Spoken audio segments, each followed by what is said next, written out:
Even as a child, we know that things can and will go wrong. But we have our parents and our loved ones to take care of us, to feed us, to give us shelter, and even protect us if need be. But you know, when we become a parent ourselves, we understand the realities of what's going on, and we run out, we buy health insurance, life insurance, car insurance, even product insurance. But that protects our finances. It doesn't necessarily protect us if a critical situation happens. And because of our nation and the money that's been made and the success of America, you know, we have a strong civil government that has emergency plans in place and that protect us. And so all in all, we usually live a very secure life here in the United States. But you know, when I was a child, I spoke as a child and I thought as a child. But when I became a man, I put away childish things. The responsibility of survival is not on our civil government, but it falls on our shoulders. You know, it's really funny, but the other day I was walking through the post office and I came across a brochure. It said, "Get ready now." It was put out by the Homeland Security. And in that brochure there are 4 points that make a plan for us to be ready in case disaster strikes. You know, it's not paranoid to be planning for your own survival, for your safety, and for your family. It just makes sense. We need not be afraid. We need to make a plan.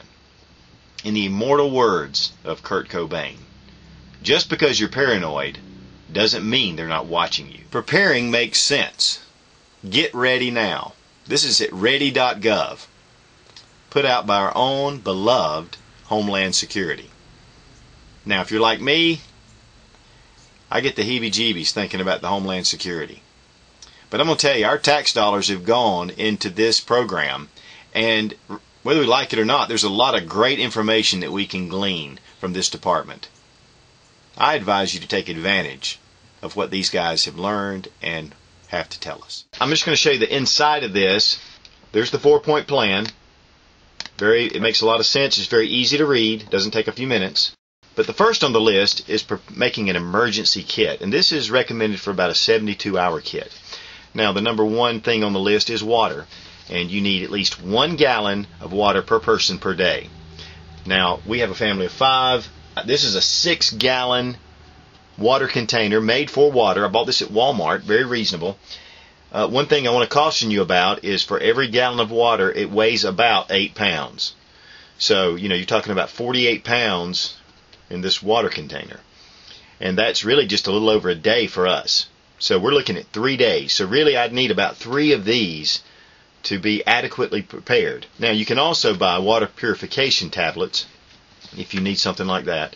But that gets you started with water, which is number 1. Canned or dried food, something very easy to prepare. Something you can just take and pour. Now, you may not want to be using your water to prepare your food. This is ready to eat. I can just pull this out and we can eat these cold if need be. And we're talking about an emergency situation here. So you need to make it as simple as possible, and yet we can heat these up if we have the means to do so. First aid kit. This is an old military trauma kit, field kit, with all kind of different things in here. You can put together your first aid kit however you like. I'm not going to get into the details, but a good first aid kit is vital, especially in a catastrophic situation where somebody could be hurt and there's no medical assistance to be had. Some kind of shelter, which this is a nice emergency space blanket that can be, it's very lightweight, but it retains your body heat with this reflective inside. A sleeping bag or good warm clothes are also vital. A good flashlight, very key, with extra batteries. Now, one thing that I didn't put up here was a good radio. You need a good radio. You can get some that are even hand cranked or with good batteries to keep up with what's going on around you. And then a couple of extra things I would add are, of course, I've said something about the water purification would be great. Also some matches, a way to start fires if you need to. And one thing that Homeland Security doesn't really recommend, but I'm going to throw in here, is having some cash on hand. If your electrical services are down, your ATM cards and your bank cards are not going to be worth anything. So it's great to have a little cash. One thing I would also suggest is not necessarily putting it all in big bills, because you may need to, they may not have change, and you may be able to buy something and use the right change. Another important thing to have are toilet articles like your toothbrush and soap, different things like that. Staying clean is very important.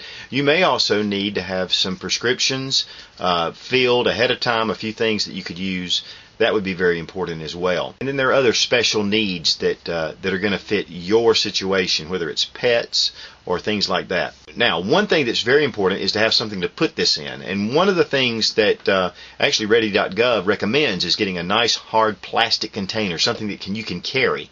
Of course, the water wouldn't be put in there, but you could just grab and have it in one area, one safe place, keep it all together so you're not having to run around and fish this stuff out in a bad situation. That's very important because when you're all excited and your adrenaline's pumping, it's great to know exactly where this stuff is and that things haven't been removed.